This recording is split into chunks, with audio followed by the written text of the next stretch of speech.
वाहिगुरू जी का खालसा, वाहिगुरू जी की फतेह। लेनी है सतगुरु जी का नाम और करते हैं शुरू अज के हुक्मनामा साहब जी की विचार वार्ता।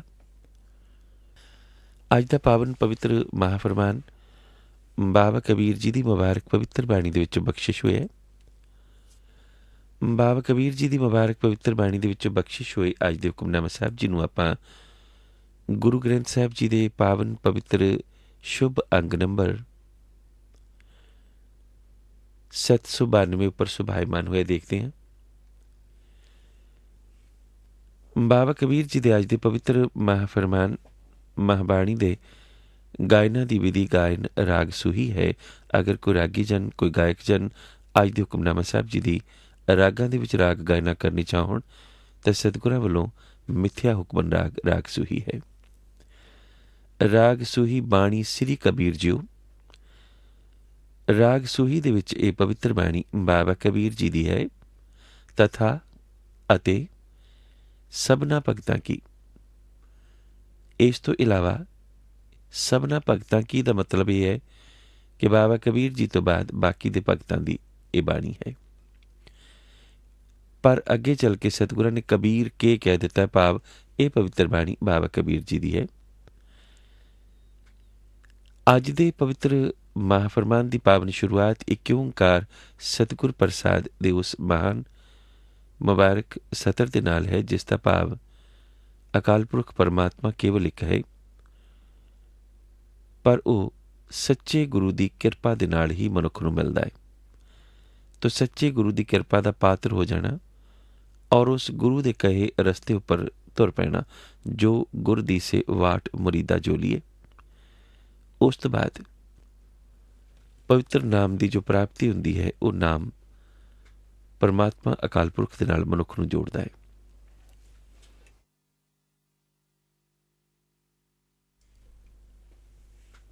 अज दे हुक्मनामा साहब जी दे विच बाबा कबीर ने कुछ प्रश्न जगाए ने। मनुख हर उस चीज़ का उत्तर चाहुंदा है जिहड़ा प्रश्न उसके मन विच जागदा है, जिहड़ा सवाल उसके मन विच जागदा है। और जिस वक्त सवाल जागदा है और उसका उत्तर उसनूं नहीं मिलता तो वह काला पै जांदा है। कई बारी वो अणजाण व्यक्तियों कोलों उसका जवाब पुछदा है। कई बारी वो ऐसा समझ बैठता है कि जिन्हां पासों मैं इसका जवाब पुछ रहा वो शायद बड़े ज्ञानी ने, मैनूं मेरी गल का जवाब दे देणगे। असल दे विच मनुख किसी का जवाब की देवेगा जद साडे पास गुरमत है, जद साडे पास शब्द गुरु है ने, तो फिर उस शब्द गुरु उस गुरमत विच जवाब भी सारे है ने। इस करके प्रश्न भी जगाए जाते ने, उन्हां दे जवाब भी दिते जाते ने नाल ही। अज दे मुबारक हुक्मनामा साहब दे विच भी बाबा कबीर जी ने कुछ प्रश्न उठाए ने, कुछ प्रश्न पैदा किए ने और वो प्रश्न सोचण दे लई मनुख नूं फिर के है। जिहड़ा पढ़ेगा वो सोचेगा। तो पहला प्रश्न की है, अवतर आए कहाँ तुम कीना, ये प्रश्न है। और फिर पूछा गया है और उस दे पुछण दे विच आंसर भी है, उत्तर भी है, राम को नाम न कबहू लीना, ये भी पूछा गया है। ये भी अपने आप में एक प्रश्न है, लेकिन ये प्रश्न भी उत्तर है। कई बारी आपां कुछ सवालों के जवाब भी प्रश्न दे विच ही देने, भावें वो सुत्ते सिद्धी दे देने, सानू पता नहीं लगता। जिवें कोई मनुख सानू कहे कि आ फलानी चीज़ मैनू दोगे, अगला कहता क्यों नहीं। ये क्यों नहीं भी प्रश्न है, भी मैं क्यों नहीं देंगा, लेकिन ये प्रश्न अपने आप दे विच एक उत्तर भी है। मेरे नाल चलोगे क्यों नहीं, क्यों नहीं भी प्रश्न है, लेकिन ये प्रश्न अपने आप दे विच उत्तर भी है। तो प्रश्न दे विच उत्तर क्यों दिता, क्योंकि एक सन्मान दी क्रिया है। वो ये भी कह सकता सी जदों उन्होंने पूछा गया मेरे नाल चलोगे, हाँ चलांगा, लेकिन वो कहता क्यों नहीं। एक सन्मानपूर्वक प्रश्न के रूप दे विच उत्तर, ये सभ्यता है। वाई नॉट, ये भी एक प्रश्न है। तो बाबा कबीर जी ने प्रश्न जगाया है और उत्तर भी प्रश्न दे विच ही दिता है। सवाल पूछे, राम को नाम न कबहू लीना, कदी नहीं लिया ना राम का नाम। तो फिर प्रश्न की है, ਅਵਤਰ ਆਏ ਕਹਾਂ ਤੁਮ ਕੀਨਾ। ਕਹਾਂ ਦਾ ਮਤਲਬ ਹੈ ਕੀ? ਅਵਤਰ ਸੰਸਾਰ ਦੇ ਵਿੱਚ ਆਉਣਾ, ਪੈਦਾ ਹੋਣਾ, ਸੰਸਾਰ ਦੇ ਵਿੱਚ ਜਨਮ ਲੈ ਕੇ ਆਉਣਾ। ਅਵਤਰ ਆਏ, ਜਨਮ ਲੈ ਕੇ ਆਏ, ਔਰ ਜਨਮ ਲੈਣ ਤੋਂ ਬਾਅਦ ਕੀਤਾ ਕਿ ਕਹਾਂ ਤੁਮ ਕੀਨਾ, ਕੀ ਕੀਤਾ? ਪ੍ਰਸ਼ਨ ਪੁੱਛਿਆ। ਰਹਾਉ ਦੀ ਮੁਬਾਰਕ ਪੰਕਤੀ ਦੇ ਵਿੱਚ ਵੀ ਬਾਬਾ ਕਬੀਰ ਜੀ ਅੱਜ ਦੇ ਹੁਕਮਨਾਮਾ ਸਾਹਿਬ ਜੀ ਦੇ ਵਿੱਚ ਪ੍ਰਸ਼ਨ ਹੀ ਪੁੱਛ ਰਹੇ ਨੇ। ਰਾਮ ਨ ਜਪਹੁ ਕਵਨ ਮਤ ਲਾਗੇ। ਹੁਣ ਜ਼ਾਹਿਰ ਤੌਰ ਪਰ ਇਹ ਗੱਲ ਬਿਲਕੁਲ ਸਪਸ਼ਟ ਹੋ ਗਈ ਕਿ ਅਵਤਰ ਆਏ, ਜਿਸ ਵਕਤ ਸੰਸਾਰ ਦੇ ਵਿੱਚ ਆਏ, ਉਸ ਵਕਤ ਕੀ ਕੀਤਾ? ਸਵਾਲ ਕੀਤਾ ਗਿਆ ਕਿ ਕੀ ਕੀਤਾ, ਔਰ ਸਵਾਲ ਦੇ ਵਿੱਚ ਹੀ ਫਿਰ ਪੁੱਛਿਆ ਗਿਆ ਰਾਮ ਨ ਜਪਹੁ। ਰਾਮ ਨਹੀਂ ਜਪ ਸਕਿਆ ਨਾ, ਨਹੀਂ ਜਪਿਆ ਰਾਮ। ਪਰ ਉਹ ਤੇ ਕਹਿੰਦਾ ਕਿ ਮੈਂ ਰਾਮ ਰਾਮ ਮੁੱਖ ਤੋਂ ਕਰਦਾ ਰਿਹਾ, ਮੈਂ ਵਾਹਿਗੁਰੂ ਵਾਹਿਗੁਰੂ ਬਹੁਤ ਕਰਦਾ ਰਿਹਾ, ਮੈਂ ਤੇ ਅੱਖਾਂ ਮੂੰਦ ਕੇ ਬੈਠਦਾ ਰਿਹਾ, ਅੱਖਾਂ ਬੰਦ ਕਰਕੇ ਬੈਠਦਾ ਰਿਹਾ, ਚੌਂਕੜੀਆਂ ਮਾਰ ਕੇ ਘੰਟਾ ਘੰਟਾ ਬੈਠ ਕੇ ਰਾਮ ਰਾਮ ਹੀ ਕਰਦਾ ਰਿਹਾ। ਲੇਕਿਨ ਪ੍ਰਸ਼ਨ ਹੈ ਕਵਨ ਮਤ ਲਾਗੇ। ਮਨੁੱਖ ਦੀ ਮਤ ਹੀ ਮਨਮਤ ਹੈ, ਮਨੁੱਖ ਦੀ ਮਤ ਹੀ ਗੁਰਮਤ ਹੈ। ਗੁਰਮਤ ਮਨੁੱਖ ਦੀ ਮਤ ਵਿੱਚ ਸ਼ਾਮਲ ਹੋ ਗਈ ਤਾਂ ਹਰ ਵਕਤ ਸਿਮਰਨ ਹੈ। ਮਨਮਤ ਅਗਰ ਸ਼ਾਮਲ ਹੋ ਗਈ ਤਾਂ ਜ਼ੁਬਾਨ ਤੋਂ ਲਿਆ ਹੋਇਆ ਨਾਮ ਸਿਮਰਨ ਨਹੀਂ ਹੋ ਸਕੇਗਾ, ਕਿਉਂਕਿ ਰਾਮ ਰਾਮ ਕਰਤਾ ਸਭ ਜਗ ਫਿਰੇ, ਰਾਮ ਨਾ ਪਾਇਆ ਜਾਏ। ਜਦ ਰਾਮ ਰਾਮ ਕਰਦਾ ਸਭ ਜਗ ਫਿਰ ਰਿਹਾ ਤਾਂ ਫਿਰ ਪ੍ਰਸ਼ਨ ਹੈ ਕਿ ਰਾਮ ਪਾਇਆ ਕਿਉਂ ਨਹੀਂ ਜਾ ਸਕਦਾ? ਸਾਰੇ ਲੋਕ ਰਾਮ ਰਾਮ ਕਰ ਰਹੇ ਨੇ, ਸਾਰੇ ਲੋਕ ਵਾਹਿਗੁਰੂ ਵਾਹਿਗੁਰੂ ਕਰ ਰਹੇ ਨੇ,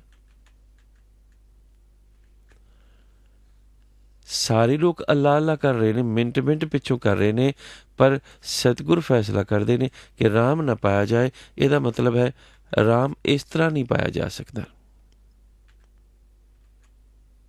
ਰਾਮ ਨਾ ਪਾਇਆ ਜਾਏ ਭਾਵ ਰਾਮ ਇਸ ਤਰ੍ਹਾਂ ਨਹੀਂ ਪਾਇਆ ਜਾ ਸਕਦਾ।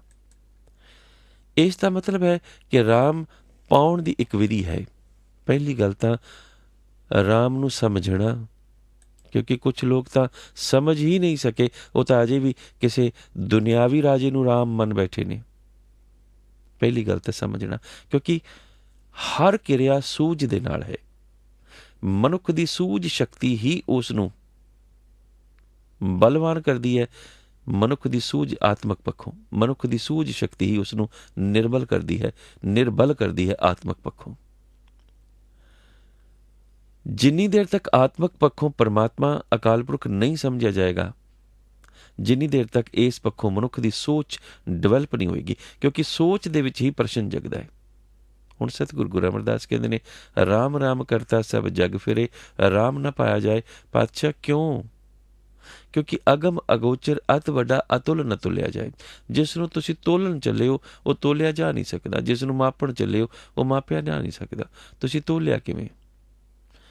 ਇੱਕ ਪੱਥਰ ਹੈ, ਉਸ ਨੂੰ ਆਪਾਂ ਤੋਲ ਸਕਦੇ ਹਾਂ, ਜਿੰਨਾ ਮਰਜ਼ੀ ਉਹ ਭਾਰਾ ਹੋਵੇ ਫਿਰ ਵੀ ਉਹ ਤੋਲਿਆ ਜਾ ਸਕਦਾ, ਜਿਸ ਦੀ ਆਪਾਂ ਮੂਰਤੀ ਬਣਾ ਲਈਏ।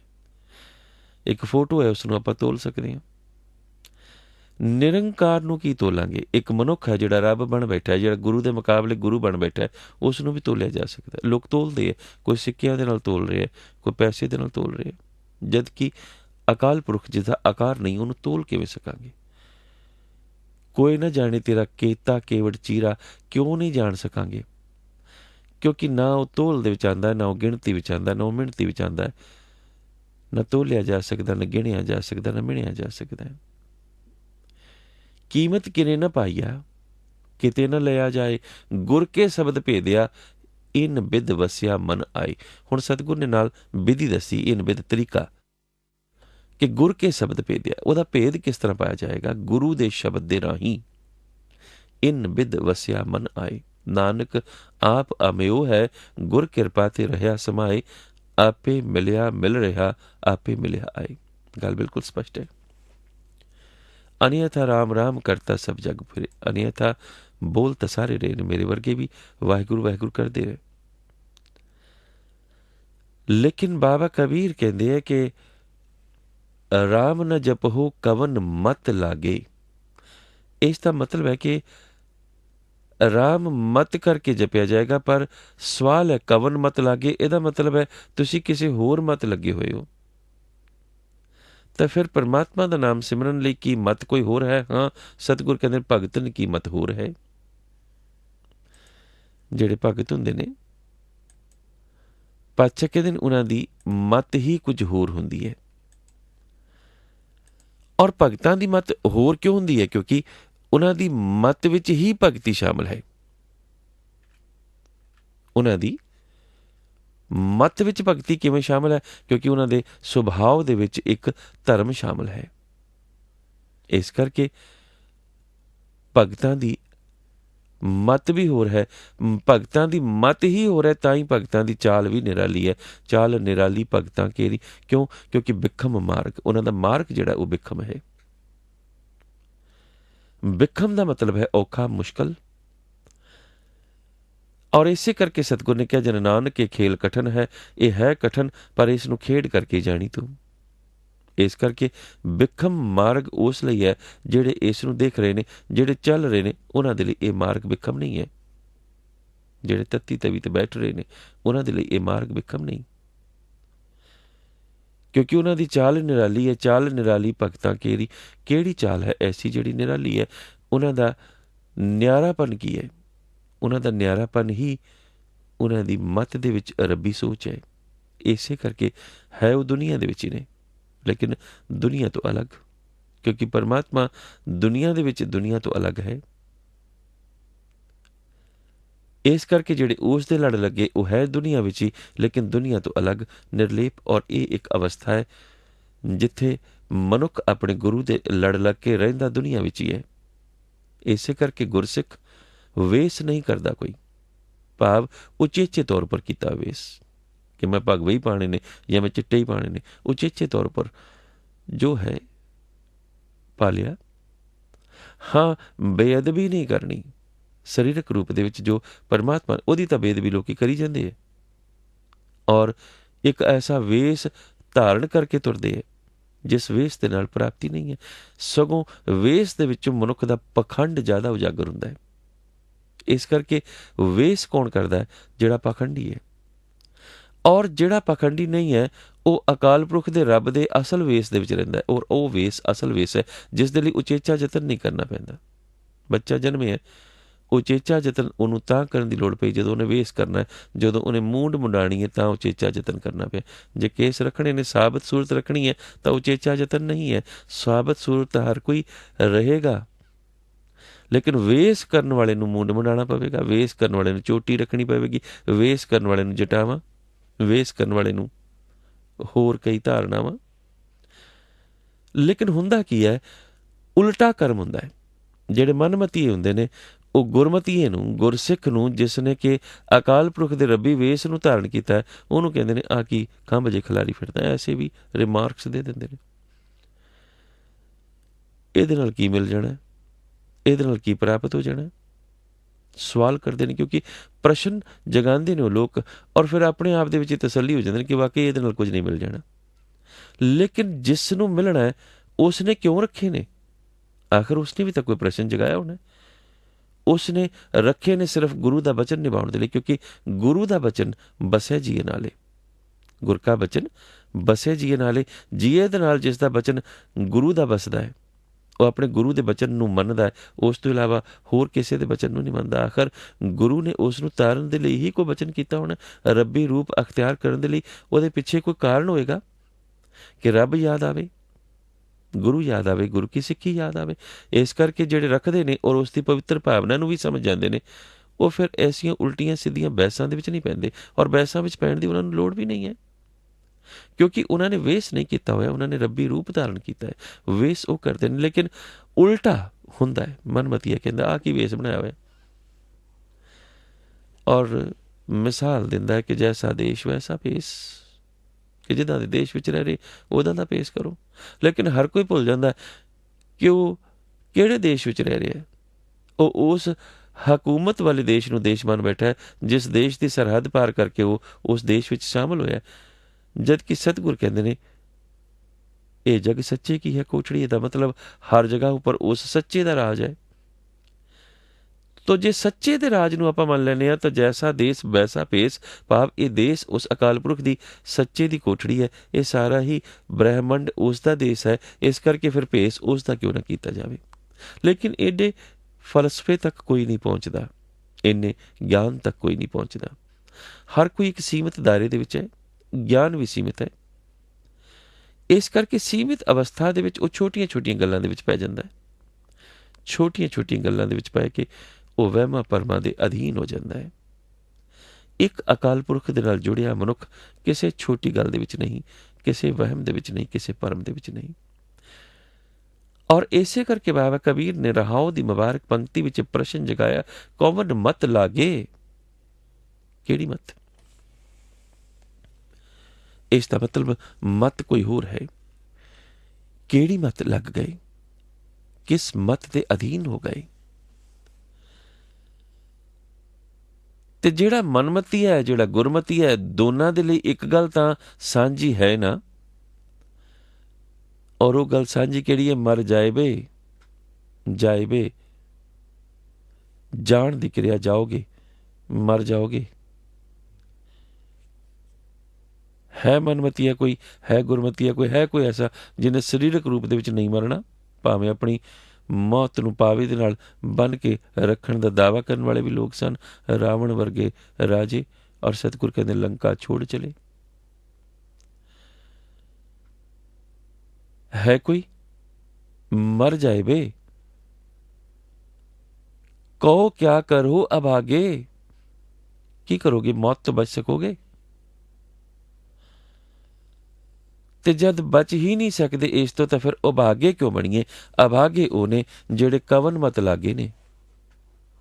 ਇਸ ਕਰਕੇ ਕਵਨ ਮਤ ਲਾਗੇ ਤੋਂ ਪਹਿਲਾਂ ਕਿਹਾ ਰਾਮ ਨਾ ਜਪੋ, ਨਹੀਂ ਜਪਿਆ ਇਸ ਕਰਕੇ ਕਿਉਂਕਿ ਕਵਨ ਮਤ ਲਾਗੇ ਕਿ ਕੋ ਹੋਰ ਮਤ ਲੱਗ ਗਏ। ਸੋ ਇਸ ਕਰਕੇ ਮਰ ਜਾਏ ਬੋ, ਕਹੋ ਕਿਆ ਕਰੋ ਅਭਾਗੇ। ਬਾਬਾ ਕਬੀਰ ਨੇ ਰਹਾਉ ਦੀ ਇਸ ਮੁਬਾਰਕ ਪੰਕਤੀ ਤੋਂ ਬਾਅਦ ਇੱਕ ਹੋਰ ਪੰਕਤੀ ਦਰਜ ਕੀਤੀ ਹੈ, ਜਿਹਦੇ ਵਿੱਚ ਉਹਨਾਂ ਨੇ ਕੁਟੁੰਬ ਦੇ ਦੁੱਖ ਸੁੱਖ ਦੀ ਗੱਲ ਕੀਤੀ ਹੈ। ਦੁੱਖ ਸੁੱਖ ਕਰਕੇ ਕੁਟੁੰਬ ਜਿਵਾਇਆ। ਜਿਵਾਇਆ ਦਾ ਮਤਲਬ ਹੈ ਇੱਥੇ ਜੀਵਨ ਦੀ ਕਿਰਿਆ। ਜੀਵਨ ਦੀ ਕਿਰਿਆ ਪਾਲਣ ਦੀ ਕਿਰਿਆ ਹੈ। ਭਾਵ ਇੱਕ ਬਾਪ ਹੈ, ਆਪਣੇ ਵਪਾਰ ਜਾਂ ਕਾਰੋਬਾਰ ਜੋ ਵੀ ਕਰਦਾ ਹੈ, ਮਿਹਨਤ ਕਰਦਾ ਹੈ ਜਾਂ ਕਿਰਤ ਕਰਦਾ ਹੈ।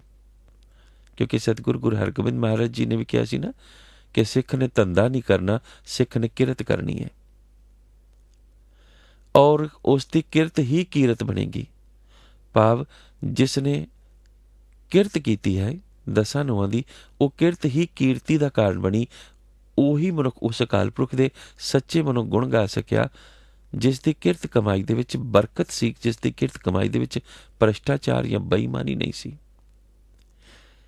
ਤੋ ਜੀਵਨਾ ਦਾ ਮਤਲਬ ਹੈ ਪਾਲਣਾ। ਉਹ ਆਪਣੀ, ਕਿਉਂਕਿ ਹਰ ਕੋਈ ਆਪਣੇ ਬੱਚੇ ਪਾਲਦਾ ਹੈ, ਮਨਮਤੀਆ ਵੀ ਪਾਲਦਾ ਹੈ, ਗੁਰਮਤੀਆ ਵੀ ਪਾਲਦਾ ਹੈ। ਔਰ ਕੁਟੁੰਬ ਨੂੰ ਪਾਲਣ ਤੋਂ ਸਤਿਗੁਰਾਂ ਨੇ ਕਿਤੇ ਇਨਕਾਰ ਵੀ ਨਹੀਂ ਕੀਤਾ। ਹਾਂ, ਚਿੱਤ ਲਾਉਣ ਦੀ ਜ਼ਰੂਰ ਇਨਕਾਰੀ ਹੈ, ਕੁਟੁੰਬ ਤੁਝੇ ਦੇਖਦਾ ਚਲੇ ਨਾ ਹੀ ਤੇਰੇ ਨਾਲੇ। ਲੇਕਿਨ ਗ੍ਰਸਤ ਜੀਵਨ ਦੇ ਕੇ ਪਾਤਸ਼ਾਹ ਨੂੰ ਉਸ ਅਕਾਲ ਪੁਰਖ ਦੇ ਨਾਲ ਜੋੜਨ ਦੀ ਜੋ ਕਿਰਿਆ, ਜੋ ਵੱਲ ਸਾਨੂੰ ਦੇ ਦਿੱਤਾ ਹੈ, ਉਸ ਦੇ ਵਿੱਚ ਇਸ ਕੁਟੁੰਬ ਦੇ ਜਿਵਾਲਣ ਦੇ ਵਿੱਚ, ਇਸ ਕੁਟੁੰਬ ਨੂੰ ਪਾਲਣ ਦੇ ਵਿੱਚ ਦੁੱਖ ਵੀ ਹੈ, ਸੁੱਖ ਵੀ ਹੈ। ਕਿਉਂਕਿ ਦੁੱਖਾਂ ਤਕਲੀਫਾਂ ਦਾ ਇਹ ਜੀਵਨ ਹੈ ਔਰ ਇਹ ਸੰਘਰਸ਼ ਜੀਵਨ ਹੈ। ਹਰ ਕਿਸੇ ਦੀ ਗ੍ਰਸਤੀ ਦੇ ਵਿੱਚ ਕਿਸੇ ਵਕਤ ਦੁੱਖ ਹੈ, ਕਿਸੇ ਦੇ ਵਿੱਚ ਸੁੱਖ ਹੈ। ਲੇਕਿਨ ਦੁੱਖ ਸੁੱਖ ਤੋਂ ਬਾਅਦ, ਇਸ ਕੁਟੁੰਬ ਦੇ ਪਾਲਣ ਤੋਂ ਬਾਅਦ ਮਰਤੀ ਵਾਰ ਜਿਹੜੀ ਇੱਕ ਗੱਲ ਹੈ ਨਾ, ਉਹ ਇੱਕ ਸਰ ਹੈ। ਇੱਕ ਸਰ ਦਾ ਮਤਲਬ ਇਹ ਹੈ ਕਿ ਸੰਸਾਰ ਦੇ ਵਿੱਚ ਇੱਕ ਪਰਿਵਾਰ ਰੂਪ ਦੇ ਵਿੱਚ ਇਕੱਠੇ ਰਹਿੰਦੇ ਨੇ ਪ੍ਰਾਣੀ, ਲੇਕਿਨ ਜਾਂਦੇ ਨੇ ਸਾਰੇ ਅਲੱਗ-ਅਲੱਗ। ਮੈਨੂੰ ਇੱਕ ਵਿਅਕਤੀ ਨੇ ਪੰਜਾਬ ਦੇ ਵਿੱਚ ਇੱਕ ਜਗ੍ਹਾ ਉੱਪਰ ਇੱਕ ਕੁਐਸਚਨ ਰੇਜ਼ ਕੀਤਾ ਸੀ। ਕੁਐਸਚਨ ਬਹੁਤ ਮੂਰਖਾਂ ਵਾਲਾ ਸੀ, ਬੇਵਕੂਫਾਂ ਵਾਲਾ। ਜਿਸ ਦਿਨ ਮੈਂ ਕਥਾ ਕਰਕੇ ਆਇਆ ਸੀ ਉਸ ਤੋਂ 1 ਜਾਂ 2 ਦਿਨ ਪਹਿਲਾਂ ਪੰਜਾਬ ਦੇ ਵਿੱਚ ਇੱਕ ਹਾਦਸਾ ਵਾਪਰਿਆ ਸੀ। ਇੱਕ ਕਾਰ ਦੇ ਵਿੱਚ ਘਰ ਦੇ ਇੱਕੋ ਪਰਿਵਾਰ ਦੇ 5 ਜੀਅ ਜਾ ਰਹੇ ਸਨ ਔਰ ਹਾਦਸਾ ਵਾਪਰ ਗਿਆ। 5 ਜੀਅ ਮੌਤ ਨੂੰ ਪ੍ਰਾਪਤ ਹੋ ਗਏ। ਤੋ ਵਿਅਕਤੀ ਮੈਨੂੰ ਸਵਾਲ ਕਰਦਾ ਕਿ ਉਹ 5 ਇਕੱਠੇ ਮਰ ਗਏ ਜੀ। ਔਰ ਗੁਰਮਤਿ ਕਹਿੰਦੀ ਹੈ ਹਰ ਇੱਕ ਨੇ ਅਲੱਗ-ਅਲੱਗ ਜਾਣਾ। ਇਕੱਠੇ ਸਰੀਰਕ ਰੂਪ ਦੇ ਵਿੱਚ ਮਰੇ ਹੈ। ਸਰੀਰਕ ਰੂਪ ਦੇ ਵਿੱਚ ਇਕੱਠੇ ਮਰਨ ਤੋਂ ਬਾਅਦ ਕੀ ਉਹ ਅਗਲੇ ਰਸਤੇ ਉੱਪਰ ਇਕੱਠੇ ਪਏ ਹੈ? ਦੇਖਣਾ ਅਗਲਾ ਰਸਤਾ। ਜੇ ਆਪਾਂ ਗੁਰਮਤ ਦੇ ਅਧਿਐਨ ਦੇ ਉੱਤੇ ਗੱਲ ਕਰੀਏ, ਗੁਰਮਤ ਦੇ ਅਧਿਐਨ ਦੇ ਰਾਹੀਂ ਗੱਲ ਕਰੀਏ, ਕਿਉਂਕਿ ਮੈਂ ਦਿੱਲੀ ਦੇ ਵਿੱਚ ਇੱਕ ਵਿਅਕਤੀ ਦੇ ਘਰ ਗਿਆ, ਕਾਫੀ ਚਿਰ ਦੀ ਗੱਲ ਹੈ। ਉੱਥੇ ਇੱਕ ਬਲੈਕ ਐਂਡ ਵਾਈਟ ਫੋਟੋ ਲੱਗੀ ਹੋਈ ਸੀ ਘਰ ਦੇ ਕਿਸੇ ਬਜ਼ੁਰਗ ਦੀ ਸੀ। ਅਵਸਥਾ ਉਸਦੀ ਜਵਾਨ ਹੀ ਸੀ, ਲੇਕਿਨ ਬਲੈਕ ਐਂਡ ਵਾਈਟ ਦਾ ਮਤਲਬ ਇਹ ਸੀ ਕਿ ਕਾਫੀ ਪੁਰਾਣੀ ਤਸਵੀਰ ਹੈ। ਹਾਰ ਵੀ ਪਾਇਆ ਹੋਇਆ ਸੀ, ਲੇਕਿਨ ਥੱਲੇ ਉਸ ਦਾ ਨਾਮ ਸ਼ਹੀਦ ਲਿਖਿਆ ਹੋਇਆ ਸੀ ਪੰਜਾਬੀ ਦੇ ਵਿੱਚ। ਸੋ ਜ਼ਾਹਿਰ ਤੌਰ ਜਿਸ ਵਕਤ ਮੈਂ ਸ਼ਹੀਦ ਸ਼ਬਦ ਪੜ੍ਹਿਆ ਔਰ ਉਸ ਵਿਅਕਤੀ ਦਾ ਨਾਮ ਪੜ੍ਹਿਆ ਤਾਂ ਮਨ ਦੇ ਵਿੱਚ ਉਤਸੁਕਤਾ ਜਾਗੀ ਕਿ ਜਾਣਿਆ ਜਾਵੇ ਕਿ ਕਿਵੇਂ ਸ਼ਹੀਦ ਹੋਏ ਨੇ। ਪੁੱਛਿਆ ਗਿਆ ਕੌਣ ਨੇ, ਦੱਸਿਆ ਗਿਆ ਕਿ ਸਾਡੇ ਦਾਦਾ ਜੀ ਨੇ, ਔਰ ਇਹ ਸ਼ਹੀਦ ਹੋ ਗਏ। ਤਾਂ ਕਿਵੇਂ ਸ਼ਹੀਦ ਹੋਏ, ਇਸ ਦਾ ਕਾਰਨ ਪੁੱਛਿਆ ਕਿ ਫਲਾਣੇ ਸੰਤ ਨੇ ਜਿਹੜੇ ਕਾਫੀ ਫੇਮਸ ਵੀ ਨੇ, ਮਸ਼ਹੂਰ ਵੀ ਨੇ, ਕਿ ਉਹ ਫਲਾਣੇ ਸੰਤ ਜਿਸ ਵਕਤ ਗੁਜ਼ਰੇ ਤਾਂ ਉਹਨਾਂ ਦੀ ਬਲਦੀ ਹੋਈ ਚਿਖਾ ਉੱਪਰ ਇਹਨਾਂ ਨੇ ਛਾਲ ਮਾਰ ਦਿੱਤੀ, ਮੌਤ ਨੂੰ ਪ੍ਰਾਪਤ ਹੋ ਗਏ, ਔਰ ਪਰਿਵਾਰ ਵਾਲਿਆਂ ਨੇ ਉਸ ਨੂੰ ਸ਼ਹੀਦ ਮੰਨ ਲਿਆ। ਸ਼ਹੀਦ ਉਸ ਦੀ ਤਸਵੀਰ ਦੇ ਥੱਲੇ ਲਿਖ ਵੀ ਦਿੱਤਾ ਗਿਆ। ਹੁਣ ਸ਼ਹਾਦਤ ਕੀ ਹੈ, ਪਹਿਲਾਂ ਤਾਂ ਲੋਕ ਇਹ ਹੀ ਨਹੀਂ ਸਮਝ ਸਕੇ। ਮੈਂ ਦੂਸਰਾ ਪ੍ਰਸ਼ਨ ਕੀਤਾ, ਮੈਂ ਉਹਨਾਂ ਦੇ ਭਾਵਨਾ ਨੂੰ ਠੇਸ ਨਹੀਂ ਸੀ ਪਹੁੰਚਾਉਣਾ ਚਾਹੁੰਦਾ, ਇਸ ਕਰਕੇ ਮੈਂ ਕੁਛ ਨਹੀਂ ਕਿਹਾ। ਦੂਸਰਾ ਪ੍ਰਸ਼ਨ ਕੀਤਾ ਕਿ ਸੰਤ ਜੀ ਦੀ ਚਿਖਾ ਉੱਪਰ ਇਹ ਜਿਸ ਵਕਤ ਕੁੱਦੇ, ਕਿਉਂ ਕੁੱਦੇ, ਕੀ ਕਾਰਨ ਸੀ? ਕਿ ਉਹਨਾਂ ਦੇ ਨਾਲ ਪਿਆਰ ਇੰਨਾ ਕਰਦੇ ਸੀ, ਉਹਨਾਂ ਦੇ ਨਾਲ ਹੀ ਜਾਣਾ ਚਾਹੁੰਦੇ ਸਨ। ਕਾਰਨ ਇਹ ਦੱਸਿਆ ਗਿਆ। ਸੰਤ ਜੀ ਤਾਂ 2 ਦਿਨ ਪਹਿਲਾਂ ਗੁਜ਼ਰ ਚੁੱਕੇ ਸਨ। ਉਹਨਾਂ ਦੀ ਡੈਡ ਬੋਡੀ ਨੂੰ 1 ਦਿਨ ਬਰਫ਼ ਉੱਪਰ ਰੱਖਿਆ ਗਿਆ ਸੀ। 2 ਦਿਨ ਪਹਿਲਾਂ ਗੁਜ਼ਰਨ ਤੋਂ ਬਾਅਦ ਉਹਨਾਂ ਦੀ ਆਤਮਾ ਕਿੱਥੇ ਚਲੀ ਗਈ, ਪ੍ਰਵਾਨ ਹੋਈ ਜਾਂ ਨਹੀਂ, ਇਹ ਫੈਸਲਾ ਗੁਰੂ ਦਾ, ਰੱਬ ਦਾ, ਸਾਡਾ ਨਹੀਂ। ਸਰੀਰ ਨੂੰ ਜਿੰਨੇ ਦਿਨ ਮਰਜ਼ੀ ਰੱਖੀ ਰੱਖੋ, ਉਸ ਸਰੀਰ ਦੇ ਨਾਲ ਹੋਰ ਸਰੀਰ ਸੜ ਕੇ ਮਰ ਗਿਆ। ਹੁਣ ਉਹ ਸਰੀਰ ਕਿੱਥੇ ਚਲਾ ਗਿਆ? ਨਾਨਕ ਹੁਕਮ ਨਾ ਜਾਪਈ, ਕਿੱਥੇ ਜਾਏ ਸਮਾਏ। ਤਾਂ ਮਰਤੀ ਬਾਰ ਇੱਕ ਸਰ, ਜੇ ਇੱਕੋ ਪਰਿਵਾਰ ਦੇ ਮੈਂਬਰ ਇਕੱਠੇ ਸਰੀਰਕ ਰੂਪ ਦੇ ਵਿੱਚ ਮਰ ਵੀ ਗਏ ਨੇ ਤਾਂ ਉਸ ਦਾ ਮਤਲਬ ਇਹ ਨਹੀਂ ਹੈ ਕਿ ਉਹ ਇੱਕ ਸਰ ਦੀ ਅਵਸਥਾ ਦੇ ਵਿੱਚ ਆ ਗਏ ਨੇ। ਇੱਕ ਸਰ ਦਾ ਮਤਲਬ ਹੈ ਕਿ ਹਰ ਇੱਕ ਨੇ ਆਪੋ ਆਪਣੀ ਮੌਤ, ਹਰ ਇੱਕ ਨੇ ਆਪੋ ਆਪਣੇ ਲੇਖਿਆਂ ਦਾ ਜੋਖਾ। ਕਿਉਂਕਿ ਜਿਹੜੀ ਸਤਿਗੁਰ ਨੇ ਸਾਨੂੰ ਗੱਲ ਕਹੀ ਨਾ, ਆਪਣ ਹੱਥੀ ਆਪਣਾ ਆਪੇ ਹੀ ਕਾਜ ਸਵਾਰੀਏ, ਇਹ ਕਿਹੜੇ ਹੱਥੀ ਨੇ? ਕਿਉਂਕਿ ਇੱਕ ਮੁਹਾਵਰਾ ਹੈ ਕਿ ਤੁਸੀਂ ਆਪਣੇ ਹੱਥਾਂ ਨਾਲ ਆਪਣਾ ਕਾਜ ਸਵਾਰ ਦਿਓ। ਸਰੀਰਕ ਰੂਪ ਦੇ ਵਿੱਚ, ਆਤਮਿਕ ਰੂਪ ਦੇ ਵਿੱਚ ਵੀ ਆਪਣਾ ਫੈਸਲਾ ਅਸੀਂ ਆਪ ਹੀ ਲੈਣਾ ਹੈ। ਗੁਰਮਤੀਆ ਹੋਣਾ ਕਿ ਮਨਮਤੀਆ ਹੋਣਾ। ਹੁਣ ਗੁਰਮਤੀਆ ਜਾਂ ਮਨਮਤੀਆ ਦੋਨੋਂ ਸੁਭਾਵ ਕਰਕੇ ਨੇ। ਕਿਸੇ ਨੇ ਫੈਸਲਾ ਲਿਆ ਕਿ ਗੁਰੂ ਤੋਂ ਬਿਨਾਂ ਮੇਰਾ ਗੁਜ਼ਾਰਾ ਨਹੀਂ, ਉਹ ਗੁਰੂਮਤੀਆ ਹੋ ਗਿਆ। ਕਿਸੇ ਨੇ ਕਿਹਾ ਕਿ ਆਹ ਕਿਹੜੀਆਂ ਗੱਲਾਂ ਨੇ, ਪਤਾ ਨਹੀਂ, ਮੁੜ ਕੇ ਆਉਣਾ ਸੰਸਾਰ 'ਚ, ਮੁੜ ਕੇ ਜਿਉਣਾ, ਇਸ ਸਰੀਰ ਦੇ ਨਾਲ ਜੋ ਸੁੱਖ ਭੋਗ ਸਕਦੇ ਹੋ ਭੋਗ ਲਓ। ਔਰ ਇਸੇ ਕਰਕੇ ਇੱਕੋ ਪਰਿਵਾਰ ਦੇ ਵਿੱਚ ਇੱਕੋ ਮਾਂ ਬਾਪ ਦੀ ਪਰਵਰਿਸ਼ ਦੇ ਅਧੀਨ ਇੱਕ ਅੰਮ੍ਰਿਤਧਾਰੀ ਹੋ ਜਾਂਦਾ, ਇੱਕ ਕੇਸਾਧਾਰੀ ਵੀ ਨਹੀਂ ਹੁੰਦਾ। ਐਸੇ ਕਈ ਪਰਿਵਾਰ ਮੈਂ ਦੇਖੇ ਨੇ। ਤਾਂ ਮਰਤੀ ਬਾਰ ਇੱਕ ਸਰ ਦੀ ਜਿਹੜੀ ਗੱਲ ਹੈ ਨਾ,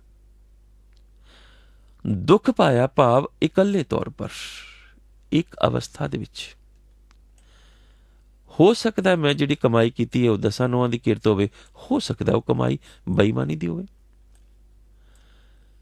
ਲੇਕਿਨ ਮੈਂ ਆਪਣੇ ਪਰਿਵਾਰ ਨੂੰ ਪਾਲਣ ਦੇ ਵਿੱਚ ਉਸ ਕਮਾਈ ਨੂੰ ਵਰਤਿਆ, ਚਾਹੇ ਉਹ ਬੇਈਮਾਨੀ ਦੀ ਸੀ, ਚਾਹੇ ਉਹ ਕਿਰਤ ਸੀ। ਬੇਈਮਾਨੀ ਦੀ ਰੋਟੀ ਖਵਾਈ ਹੈ, ਕਿਉਂਕਿ ਇੱਕ ਸਰ ਦਾ ਮਤਲਬ ਇਕੱਲਿਆਂ ਹੈ, ਇਹ ਬੜਾ ਸਪਸ਼ਟ ਹੈ। ਆਪ ਮਹਾਨ ਕੋਸ਼ ਖੋਲ ਕੇ ਦੇਖ ਲੈਣਾ, ਉਹਨਾਂ ਨੇ ਕੀਤਾ ਹੈ ਇੱਕ ਸਰ ਦਾ ਮਤਲਬ ਕੀਤਾ ਇਕੱਲੀਆਂ, ਲੇਕਿਨ ਨਾਲ ਹੀ ਵੀ ਲਿਖ ਦਿੱਤਾ ਹੈ, ਭਾਵ ਇਕੱਲਿਆਂ ਹੀ। ਇੱਕ ਸਰ ਦਾ ਮਤਲਬ ਹੈ ਇਕੱਲਿਆਂ ਹੀ, ਜਿਹੜਾ ਸਪਸ਼ਟ ਮਤਲਬ ਹੈ, ਜਿਹਨੂੰ ਜੋ ਆਪਾਂ ਡਿਕਸ਼ਨਰੀ ਮੀਨਿੰਗ ਕਹਿੰਦੇ ਹਾਂ, ਜਿਹਨੂੰ ਆਪਾਂ ਅੱਖਰੀ ਅਰਥ ਕਹਿੰਦੇ ਹਾਂ, ਉਹ ਹੈ ਮਰਤੀ ਬਾਰ ਇੱਕ ਸਰ ਭਾਵ ਇਕੱਲਿਆਂ ਹੀ ਦੁੱਖ ਪਾਇਆ। ਹੁਣ ਦੁੱਖ ਦਾ ਇੱਥੇ ਮਤਲਬ ਕੀ ਹੈ? ਕੱਖੇ ਦੇ ਥੱਲੇ ਔਂਕੜ ਹੈ। ਇਸ ਦਾ ਮਤਲਬ ਹੈ ਦੁੱਖ ਦੀ ਅਵਸਥਾ, ਕਿਉਂਕਿ ਲੋਕ ਮੌਤ ਨੂੰ ਦੁੱਖ ਮੰਨਦੇ ਨੇ। ਤਾਂ ਦੁੱਖ ਜਿਹੜਾ ਸਹਾਰਨਾ ਪੈਂਦਾ ਹੈ।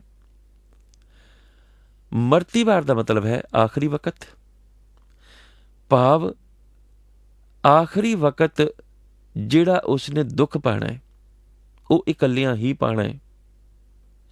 ਭਾਵੇਂ ਸੰਸਾਰ ਦੇ ਵਿੱਚ ਸੰਸਾਰਕ ਜੀਵ ਪਰਿਵਾਰ ਦੇ ਵਿੱਚ ਰਹਿੰਦੇ ਹੋਇਆਂ ਦੁੱਖ ਸੁੱਖ ਇਕੱਠੇ ਹੀ ਮਾਣਦੇ ਨੇ ਜਾਂ ਭੋਗਦੇ ਨੇ। ਜਿਵੇਂ ਇੱਕ ਬਾਪ ਅਗਰ ਕਮਾਈ ਨਹੀਂ ਕਰਕੇ ਲੈ ਕੇ ਆਇਆ ਤਾਂ ਭੁੱਖਾ ਪਰਿਵਾਰ ਨੂੰ ਰਹਿਣਾ ਪੈਂਦਾ, ਭਾਵ ਉਸ ਦੁੱਖ ਦੇ ਵਿੱਚ ਸਾਰੇ ਸ਼ਾਮਲ ਹੋ ਗਏ।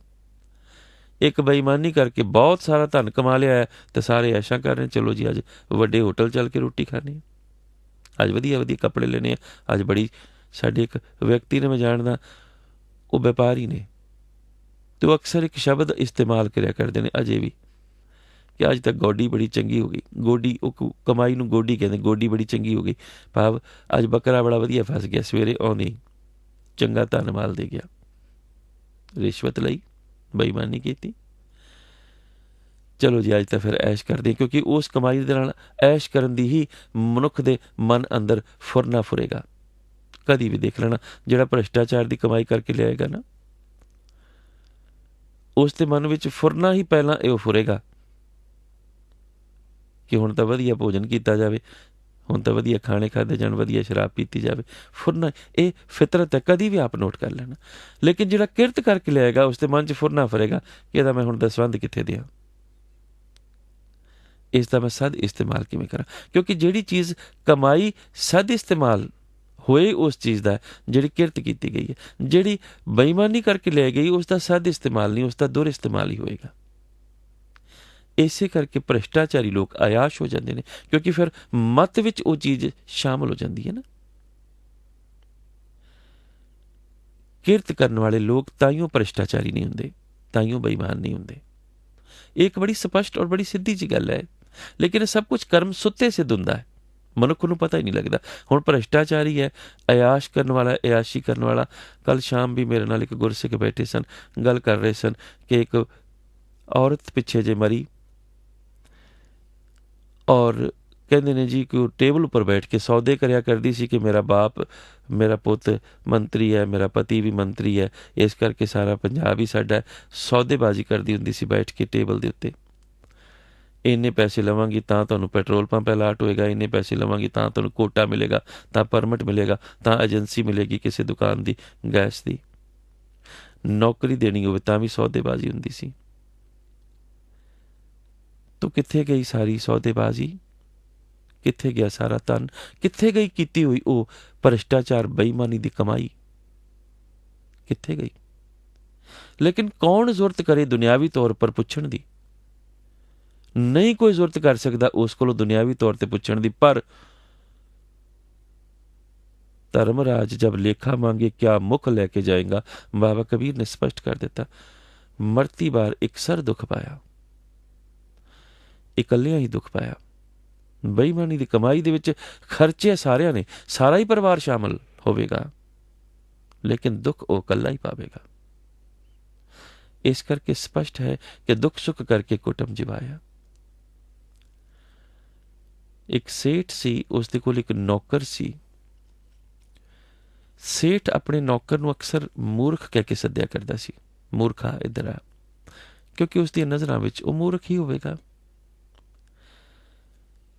ਸੇਠ ਨੇ ਇੱਕ ਦਿਨ ਉਸ ਨੌਕਰ ਨੂੰ ਕਿਹਾ ਕਿ ਤੂੰ ਮੇਰੀ ਬਹੁਤ ਸੇਵਾ ਕੀਤੀ ਹੈ, ਬਹੁਤ, ਇਸ ਕਰਕੇ ਮੈਂ ਚਾਹੁੰਦਾ ਕਿ ਤੂੰ ਸੇਵਾ ਕਰਦਿਆਂ ਕਦੀ ਕਿਤੇ ਗਿਆ ਨਹੀਂ, ਤੂੰ ਵੀ ਦੁਨੀਆ ਦੇਖ ਜਾ ਕੇ, ਮੇਰਾ ਮਨ ਕਰਦਾ ਹੈ, ਮੇਰਾ ਚਿੱਤ ਕਰਦਾ ਹੈ। ਤੋ ਸੇਠ ਨੇ ਉਸ ਦੇ ਨਾਲ ਮਜ਼ਾਕ ਕੀਤਾ ਕਿ ਜਾ ਮਹੀਨਾ 2 ਮਹੀਨਾ ਲਗਾ ਕੇ ਕੋਈ ਭਰਮਣ ਕਰਕੇ ਆ, ਦੁਨੀਆ ਦੇਖ ਕੇ ਆ। ਮਜ਼ਾਕ ਕੀ ਕੀਤਾ ਕਿ ਮਜ਼ਾਕ ਦੇ ਵਿੱਚ ਉਸ ਨੇ ਆਪਣੇ ਨੌਕਰ ਨੂੰ ਇੱਕ ਛੜੀ ਦਿੱਤੀ, ਸੋਟੀ ਦਿੱਤੀ, ਔਰ ਮਜ਼ਾਕ ਇਹ ਕੀਤਾ ਕਿ ਜੇ ਤੈਨੂੰ ਤੇਰੇ ਨਾਲੋਂ ਵੱਧ ਕੋਈ ਮੂਰਖ ਨਜ਼ਰ ਆਵੇ, ਇਹ ਸੋਟੀ ਉਸ ਨੂੰ ਦੇ ਦੇਈ, ਇਹ ਛੜੀ ਉਸ ਨੂੰ ਦੇ ਦੇਈ। ਨੌਕਰ ਸੋਚਦਾ ਰਿਹਾ ਕਿ ਮਾਲਕ ਨੇ ਅਗਰ ਕਿਹਾ ਤਾਂ ਇਸ ਦੇ ਵਿੱਚ ਵੀ ਕੋਈ ਅਰਥ ਹੋਏਗਾ, ਕਿਉਂਕਿ ਜਿਹੜੇ ਮਾਲਕ ਦੀ ਸੇਵਾ ਕਰਨ ਵਾਲੇ ਲੋਕ ਹੁੰਦੇ ਨੇ, ਉਹ ਆਪਣੇ ਮਾਲਕ ਦੀ ਹਰ ਗੱਲ ਨੂੰ ਪਕੜ ਲੈਂਦੇ ਨੇ ਔਰ ਮੰਨ ਲੈਂਦੇ ਨੇ।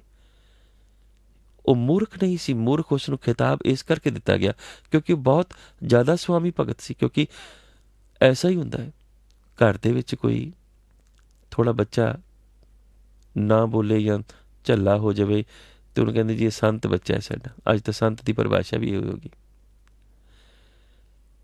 ਅਸਲ ਦੇ ਵਿੱਚ ਜਿਹੜਾ ਭਗਤੀ ਦੀ ਭਾਵਨਾ ਦੇ ਨਾਲ ਕਦੀ ਵੀ ਕਿਸੇ ਵੀ ਜਗ੍ਹਾ ਉੱਪਰ, ਕਿਉਂਕਿ ਉਹ ਕੇਵਲ ਗੁਰੂਦੁਆਰ ਜਾਂ ਗੁਰੂ ਜਾਂ ਪਰਮਾਤਮਾ ਦੇ ਦੁਆਰ ਤੇ ਹੀ ਪ੍ਰਵਾਨ ਹੁੰਦਾ, ਇਹ ਵੀ ਆਪਾਂ ਜਾਣਦੇ ਹਾਂ।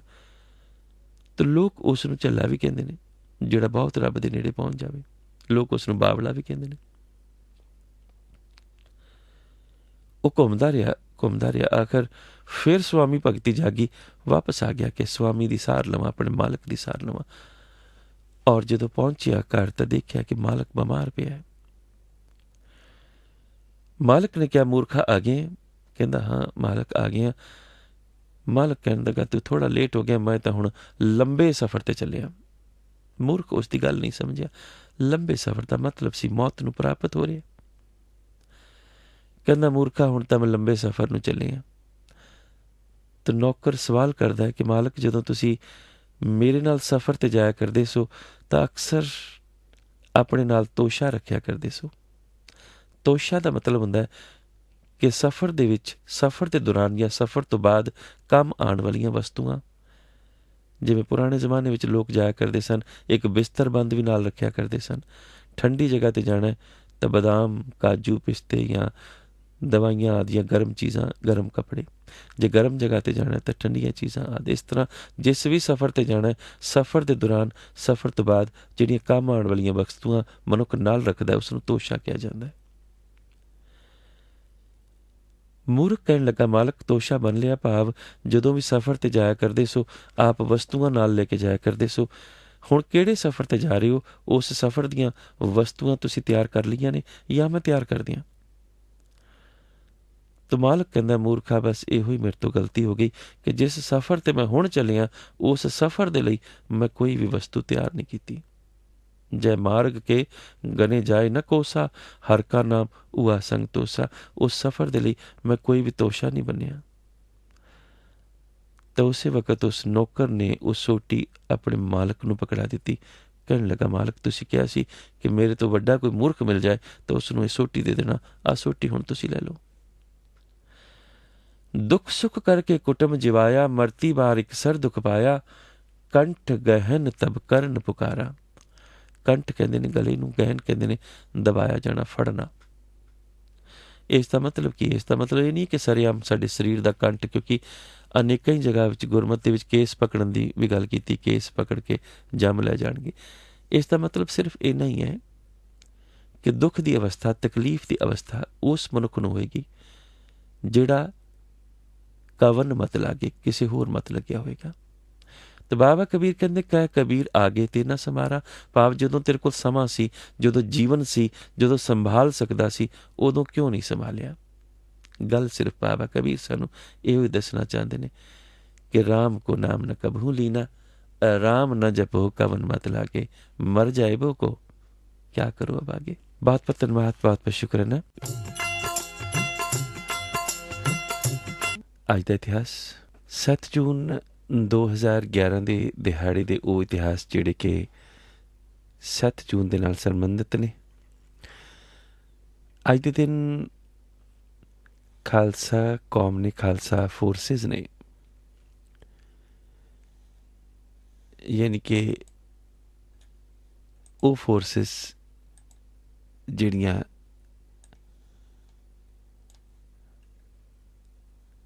ਖਾਲਸਾਈ ਤਰਾਨੇ ਵਾਲੀਆਂ ਫੋਰਸਿਸ ਸਨ, ਅੱਜ ਦੇ ਦਿਨ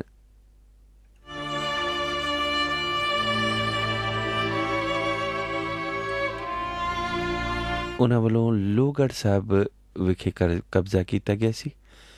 ਅੱਜ ਦੇ ਦਿਨ ਭਾਵ 7 ਜੂਨ 1864 ਵਾਲੇ ਦਿਨ ਮਹਾਰਾਜਾ ਰਣਜੀਤ ਸਿੰਘ ਸਾਹਿਬ, ਉਹਨਾਂ ਦਾ ਜਿਹੜਾ ਵਿਆਹ ਹੈ, ਆਪਾਂ ਇਹਨੂੰ ਆਨੰਦ ਕਾਰਜ ਨਹੀਂ ਕਹਿ ਸਕਦੇ ਕਿਉਂਕਿ ਉਦੋਂ ਤੱਕ ਉਹ ਈਸਾਈ ਸਨ, ਮਿਸ ਬਿੰਬਾ ਦੇ ਨਾਲ ਹੋਇਆ ਸੀ ਅਲੈਗਜ਼ੈਂਡਰੀਆ ਇਜਿਪਟ ਵਿਖੇ। ਅੱਜ ਦੇ ਦਿਨ 7 ਜੂਨ 1864 ਵਾਲੇ ਦਿਨ। ਅੱਜ ਦੇ ਦਿਨ 7 ਜੂਨ 1984 ਵਾਲੇ ਦਿਨ ਪੰਜਾਬ ਦੇ ਪਿੰਡਾਂ ਤੋਂ ਜਿਹੜੇ ਗੁਰਸਿੱਖ ਸਨ, ਉਹਨਾਂ ਨੇ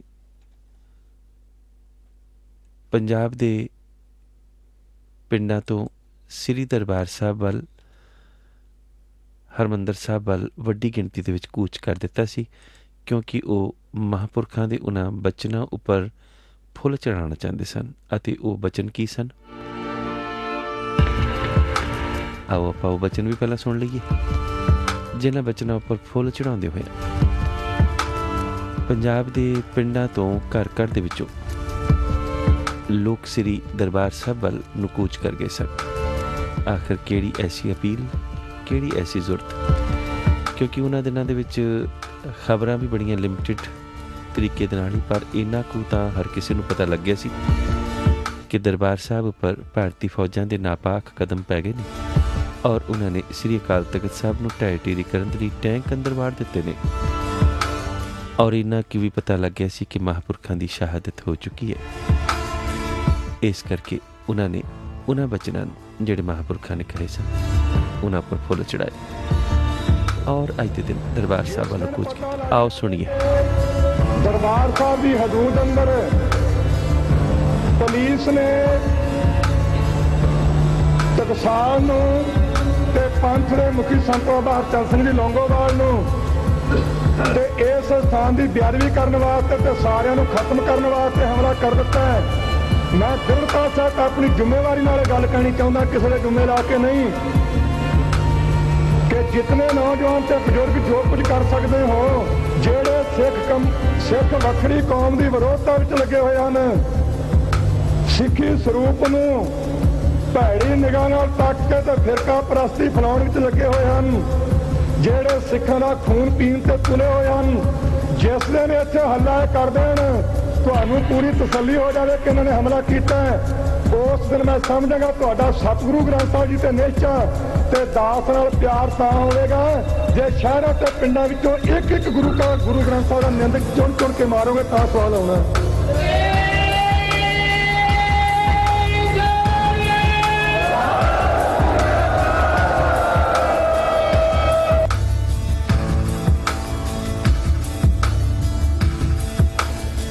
ये बचन सन महापुरखां दे और इन्हां बचनां पर अपनी प्रवानगी दे फुੱਲ चढ़ाउंदे होए गुर के सिख अज दे दिन कूच कीते सन, खास करके पिंड दे इलाकिਆਂ ਦੇ ਵਿੱਚੋਂ श्री दरबार साहब ਵੱਲ, ਅੰਮ੍ਰਿਤਸਰ ਸਾਹਿਬ ਵੱਲ।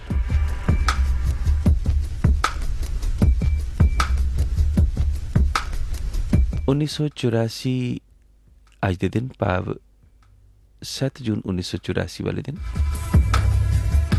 ਸਿੱਖ ਰੈਫਰੈਂਸ ਲਾਇਬ੍ਰੇਰੀ ਨੂੰ ਇੰਡੀਅਨ ਆਰਮਡ ਫੋਰਸਿਸ ਵੱਲੋਂ ਯਾਨੀ ਕਿ ਜੋ ਭਾਰਤੀ ਹਕੂਮਤ ਵੱਲੋਂ ਆਪਣੀਆਂ ਫੌਜਾਂ ਭੇਜੀਆਂ ਗਈਆਂ ਸਨ ਉਹਨਾਂ ਨੂੰ ਤਹਿਸ ਨਹਿਸ ਕਰ ਦਿੱਤਾ ਗਿਆ ਸੀ।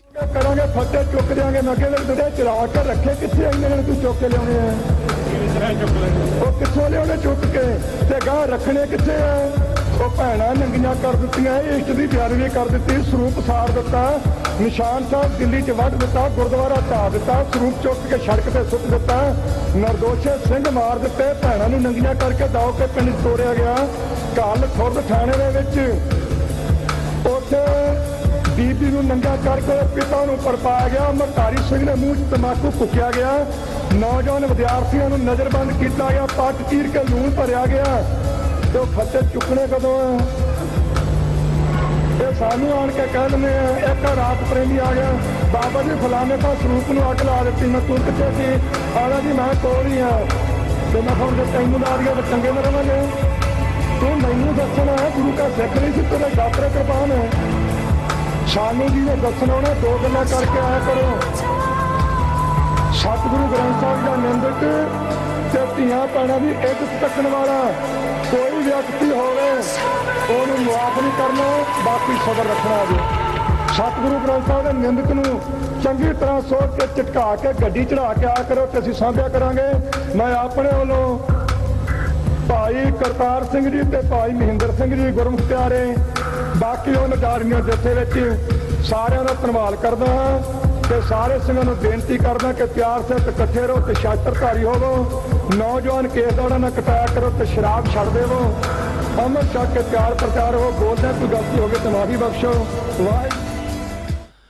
ਮਹਾਂਪੁਰਖਾਂ ਦੇ ਬਚਨ ਜਿਹੜੇ ਕਿ ਹਮੇਸ਼ਾ ਹੀ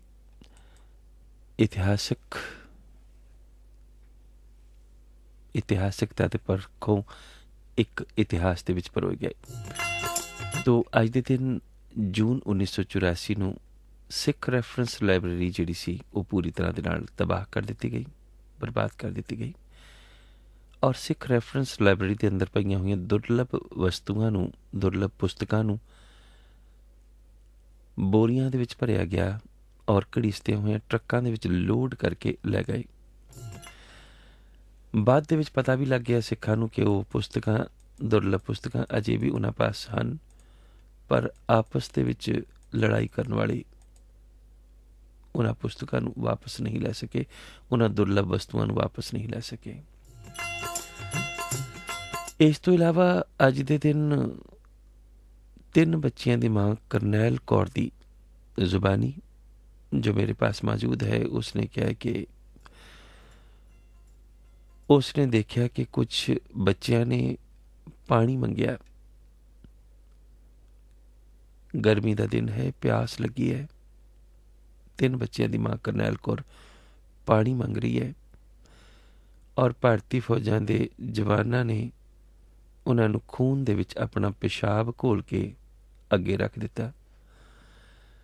ये लिखती रूप के डॉकूमेंट साढ़े पास मौजूद है। भान सिंह उन्होंने की जुबानी भी मौजूद है, जिस दे विच उन्होंने कहा कि मैं देखा कि 35 तो लैके 36 के करीबन सिख एक लाइन दे विच हथ बन के खड़े कर दिते गए। उन्हों के हथ उन्हों दी ही दस्तारां दे नाल बन्ने गए और बाद दे विच गोलियां मार के उन्होंने मौत के घाट उतार दिता गया।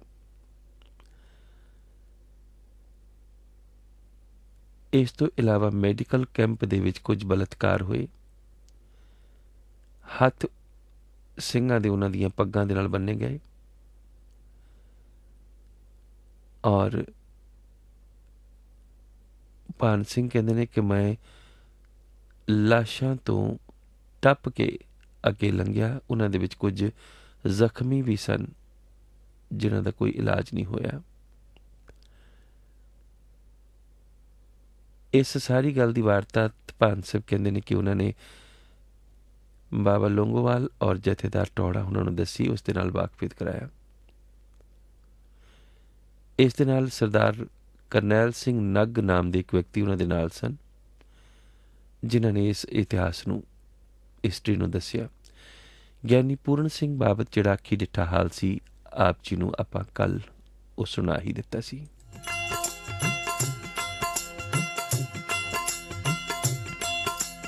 सतनाम सतनाम सतनाम जी। इस तो इलावा अज के दिन भाव 7 जून 1943 वाले दिन श्रोमणी गुरुद्वारा प्रबंधक कमेटी वालों ਇਹ ਮਤਾ ਪਾਸ ਕੀਤਾ ਗਿਆ ਸੀ ਅਨੇਕਾਂ ਹੀ ਮੈਂਬਰਾਂ ਦੀ ਵਿਰੋਧਤਾ ਦੇ ਬਾਵਜੂਦ ਕਿ 7 ਜੂਨ 1943 ਤੱਕ ਆਜ਼ਾਦ ਕਾਇਮੀ ਪੰਜਾਬ ਦੀ ਆਜ਼ਾਦ ਕਾਇਮੀ ਵਾਸਤੇ ਮਤਾ ਪਾਸ ਕੀਤਾ ਗਿਆ ਸੀ। ਇਸ ਦੇ ਵਿੱਚ ਆਜ਼ਾਦ ਪੰਥ ਦੀ ਹੱਦਬੰਦੀ ਕਰਨ ਦੀ ਗੱਲ ਵੀ ਕਹੀ ਗਈ ਸੀ, ਪਰ बाबा खड़क सिंह और बाकी दे आगू जो मास्टर तारा सिंह जी दे नाल विरोध रखते सन, उन्होंने इस मौके नूं खूब उछालिया सी। 7 जून 1984 वाले दिन सिख फौजियां ने जिहड़ी बगावत कीती सी, उस दे विच रामगढ़ विखे सिख रेजीमेंट की बगावत के दौरान ब्रिगेडियर पुरी ने इन्हां सिखां दी बगावत का विरोध किया सी और इस विरोध के दौरान ब्रिगेडियर पुरी नूं गोली मार दी सी और फौजी सिख जिन्हां नूं धर्मी सिख कहा गया उन्होंने श्री हरमंदर साहब वाल नूं कूच कर दिता सी। सब तो जिहड़ी वड्डी बगावत है वो बिहार के रामगढ़ विखे हुई दसी गई है, जिथे 9 सिख रेजीमेंट के सिख फौजियां ने हरमंदर साहब उत्ते हुए हमले की बगावत की सी। उन्होंने पूछा गया सी कि जदों तुहानूं फौज दे विच भर्ती किया गया सी, तुसी गुरु ग्रंथ साहब जी नूं अपने सिर उपर रख के एक कसम खाधी सी कि तुसी देश के वफादार रहोगे। तो उन्हों का जवाब सी कि उसे गुरु ग्रंथ साहब जी नूं तुसी छलनी कर दिता है, साडी कसम कित्थे निभेगी। इस दे विच गुरनाम सिंह नाम के एक सिपाही का जिक्र आउंदा है। जिसने ਬ੍ਰਿਗੇਡੀਅਰ ਪੁਰੀ ਨੂੰ ਉਸ ਵਕਤ ਗੋਲੀ ਮਾਰੀ ਸੀ ਜਿਸ ਵਕਤ ਉਸ ਨੇ ਇਸ ਧਰਮੀ ਫੌਜੀ ਦਾ ਵਿਰੋਧ ਕਰਦੇ ਹੋਇਆਂ ਇਸ ਦਾ ਰਸਤਾ ਰੋਕ ਲਿਆ ਸੀ। ਇਸ ਤੋਂ ਇਲਾਵਾ ਅੱਜ ਦੇ ਦਿਨ ਬਿਹਾਰ ਦੇ ਰਾਮਗढ़ ਤੋਂ 190 ਕੁ ਮੀਲ ਦੀ ਦੂਰੀ ਉੱਪਰ ਇੱਕ ਜਗ੍ਹਾ ਹੈ ਜਿਸ ਦਾ ਨਾਮ ਹੈ ਸ਼ਕਤਕੇਸ਼ਗੜ੍ਹ। ਇਹ ਰੇਲਵੇ ਸਟੇਸ਼ਨ ਉੱਪਰ ਧਰਮੀ ਫੌਜ ਇੱਥੇ ਪਹੁੰਚ ਗਏ ਸਨ ਔਰ ਪੂਰੇ ਰੇਲਵੇ ਸਟੇਸ਼ਨ ਨੂੰ ਘੇਰ ਲਿਆ ਗਿਆ ਸੀ ਔਰ 21ਵੀਂ ਮੈਕਨਾਈਜ਼ਡ ਇਨਫੈਂਟਰੀ ਰੈਜੀਮੈਂਟ ਨੇ ਫਿਰ ਬਾਅਦ ਦੇ ਵਿੱਚ ਆ ਕੇ ਇੱਥੇ ਇਹਨਾਂ ਸਿੱਖਾਂ ਨੂੰ ਘੇਰਿਆ ਸੀ। ਤੋ ਸਾਰੀ ਇਸ ਮੁਹਿੰਮ ਦੇ ਵਿੱਚ ਫਿਰ 25 ਜਿਹੜੇ ਧਰਮੀ ਫੌਜੀ ਨੇ ਉਹ ਸ਼ਹੀਦ ਹੋ ਗਏ ਸਨ ਔਰ ਬਾਕੀਆਂ ਨੂੰ ਗ੍ਰਿਫਤਾਰ ਕਰ ਲਿਆ ਗਿਆ ਸੀ ਔਰ ਉਸ ਤੋਂ ਬਾਅਦ ਉਹਨਾਂ ਉੱਪਰ ਮੁਕੱਦਮੇ ਵੀ ਚਲਾਏ ਗਏ। ਇਸ ਤੋਂ ਇਲਾਵਾ ਜਿਹੜਾ ਜ਼ਿਕਰ ਕੀਤਾ ਸੀ ਮੈਂ ਆਪ ਜੀ ਦੇ ਚਰਨਾਂ ਦੇ ਵਿੱਚ ਕਿ ਅੱਜ ਦੇ ਦਿਨ 7 ਜੂਨ ਨੂੰ ਪੰਜਾਬ ਦੇ ਗੁਰਸਿੱਖ ਪਿੰਡਾਂ ਦੇ ਵਿੱਚੋਂ ਜਦੋਂ ਨਿਕਲੇ ਸਨ ਤਾਂ ਵਧੇਰੇ ਕਰਕੇ ਗੁਰਦਾਸਪੁਰ, ਫਿਰੋਜ਼ਪੁਰ, ਕਪੂਰਥਲਾ ਔਰ ਅੰਮ੍ਰਿਤਸਰ ਦੇ ਆਸ-ਪਾਸ ਦੇ ਜ਼ਿਲ੍ਹਿਆਂ ਦੇ ਵਿੱਚੋਂ ਜਿਹੜੇ ਅਣਗਿਣਤ ਜਿਨ੍ਹਾਂ ਦੀ ਕੋਈ ਗਿਣਤੀ ਨਹੀਂ ਸੀ ਆਪਣੇ ਘਰਾਂ ਤੋਂ ਨਿਕਲ ਕੇ ਉਹਨਾਂ ਨੇ ਦਰਬਾਰ ਸਾਹਿਬ ਵੱਲ ਨੂੰ ਕੂਚ ਕਰ ਦਿੱਤਾ ਸੀ। ਲੇਕਿਨ ਅੰਮ੍ਰਿਤਸਰ ਵੱਲ ਨੂੰ ਵਧੇ ਜਾਂਦੇ ਇਹਨਾਂ ਗੁਰਮੁਖਾਂ ਨੂੰ ਭਾਰਤੀ ਫੌਜਾਂ ਨੇ ਆਪਣੀਆਂ ਜਿੱਥੇ ਤੋਪਾਂ ਬੀੜੀਆਂ ਹੋਈਆਂ ਸਨ ਉਹਦੇ ਲਾਗੇ ਪਹੁੰਚਦਿਆਂ ਹੀ ਉਹਨਾਂ ਉੱਪਰ ਤੋਪਾਂ ਦਾ ਮੀਂਹ ਵਰਾ ਦਿੱਤਾ ਸੀ ਜਿਸ ਕਾਰਨ ਜਿਨ੍ਹਾਂ ਦੀ ਗਿਣਤੀ ਅੱਜ ਤੱਕ ਵੀ ਠੀਕ ਹਾਸਲ ਨਹੀਂ ਹੋ ਸਕੀ ਕਿ ਕਿੰਨੇ ਹੀ ਗੁਰਸਿੱਖ ਜਿਹੜੇ ਦਰਬਾਰ ਸਾਹਿਬ ਵੱਲ ਨੂੰ ਅੱਜ ਦੇ ਦਿਨ ਕੂਚ ਕੀਤੇ ਸਨ ਉਹਨਾਂ ਨੂੰ ਸ਼ਹੀਦ ਕਰ ਦਿੱਤਾ ਸੀ। ਔਰ ਅੱਜ ਦੇ ਦਿਨ ਯਾਨੀ ਕਿ 7 ਜੂਨ ਤੱਕ ਗੋਲੀਬਾਰੀ ਦਾ ਕਰਮ ਰੁਕ ਕੇ ਚੱਲ ਰਿਹਾ ਸੀ। 7 ਜੂਨ 1984 ਤੱਕ ਭਾਵੇਂ ਗੋਲੀਬਾਰੀ ਦਾ ਬੰਦ ਹੋਣ ਦਾ ਐਲਾਨ ਕਰ ਦਿੱਤਾ ਗਿਆ ਸੀ ਭਾਰਤੀ ਫੌਜਾਂ ਵੱਲੋਂ, ਯਾਨੀ ਕਿ ਭਾਰਤੀ ਫੌਜਾਂ ਨੇ ਇਸ ਗੱਲ ਦਾ ਉਸ ਦਿਨ ਦਾਅਵਾ ਕੀਤਾ ਸੀ ਕਿ ਹੁਣ ਉਹਨਾਂ ਦਾ ਮੁਕੰਮਲ ਕਬਜ਼ਾ ਹੋ ਚੁੱਕਿਆ, ਪਰ ਫਿਰ ਵੀ ਰੁਕ ਕੇ ਕਿਤੇ ਗੋਲੀਬਾਰੀ ਦੀ ਆਵਾਜ਼ ਅੱਜ ਵੀ ਆਈ ਸੀ। ਅੱਜ ਵੀ ਯਾਨੀ ਕਿ 7 ਜੂਨ 1984 ਵਾਲੇ ਦਿਨ। 7 ਜੂਨ 1986 ਵਾਲੇ ਦਿਨ ਗੁਰਦਾਸਪੁਰ ਜ਼ਿਲ੍ਹੇ ਦੇ ਵਿੱਚ ਬਾਰਡਰ ਸਿਕਿਉਰਿਟੀ ਫੋਰਸ ਅਤੇ ਸੈਂਟਰਲ ਰਿਜ਼ਰਵ ਪੁਲਿਸ ਫੋਰਸ ਨੇ ਆਪਣਾ ਕਬਜ਼ਾ ਜਮਾ ਲਿਆ ਸੀ, ਯਾਨੀ ਕਿ ਗੁਰਦਾਸਪੁਰ ਜ਼ਿਲ੍ਹੇ ਨੂੰ ਇਹਨਾਂ ਭਾਰਤੀ ਫੋਰਸਿਸ ਦੇ ਹਵਾਲੇ ਕਰ ਦਿੱਤਾ ਗਿਆ ਸੀ। ਇਸ ਵਕਤ ਪੰਜਾਬ ਦੇ ਵਿੱਚ ਸੁਰਜੀਤ ਸਿੰਘ ਬਰਨਾਲਾ ਨਾਮ ਦੇ ਇੱਕ ਵਿਅਕਤੀ ਦੀ ਹਕੂਮਤ ਸੀ। ਤਾਂ ਗੁਰਦਾਸਪੁਰ ਦੇ ਲਗਭਗ 56 ਪਿੰਡਾਂ ਦੇ ਵਿੱਚ ਸੈਂਟਰਲ ਰਿਜ਼ਰਵ ਪੁਲਿਸ ਫੋਰਸ ਹੈ ਉਹਨੇ ਆਪਣੀਆਂ ਪੱਕੀਆਂ ਚੌਕੀਆਂ ਕਾਇਮ ਕਰ ਲਈਆਂ ਸਨ ਤਾਂ ਕਿ ਅੱਗੋਂ ਤੋਂ ਕਿਸੇ ਵੀ ਸਿੱਖ ਨੂੰ ਸਿਰ ਉੱਠਦੇ ਹੀ ਗੋਲੀ ਮਾਰ ਦਿੱਤੀ ਜਾਵੇ। ਤੋ ਇਹ ਸਾਨੂੰ ਇਤਿਹਾਸਕ ਦਿਹਾੜੇ ਜਿਨ੍ਹਾਂ ਦਾ ਸੰਬੰਧ ਸਿੱਖ ਇਤਿਹਾਸਕਤਾ ਦੇ ਨਾਲ ਸੀ। ਇਹ ਹੈ। ਬਹੁਤ ਬਹੁਤ ਆਪ ਜੀ ਦਾ ਧੰਨਵਾਦ, ਬਹੁਤ ਬਹੁਤ ਆਪ ਜੀ ਦਾ ਸ਼ੁਕਰ।